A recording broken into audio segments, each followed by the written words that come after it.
Chief से इलाज की अपील करने वाला मोटापे का शिकार सादिकाबाद का शहरी इंतकाल कर गया। नूरुल हसन की चंद रोज कबल शालीमार अस्पताल में कामयाब सर्जरी की गई थी। 330 किलो वजनी नूरुल हसन शालीमार अस्पताल के आईसीयू में जेरे इलाज था। आईसीयू में एक और मरीजा के इंतकाल पर उसके लवाहिकीन ने तोड़फोड़ की, जिसके बाद डॉक्टर और अमला भाग गया। 2 घंटे तक नूरुल हसन को देखने कोई न आया। अस्पताल जराये के मुताबिक तोड़फोड़ की वजह से नूरुल हसन की मौत वाक़या हुई।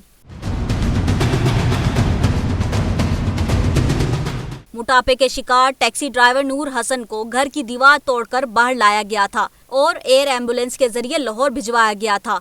नूरुल हसन को 18 जून को लाहौर के शालीमार अस्पताल मुंतकिल किया गया था।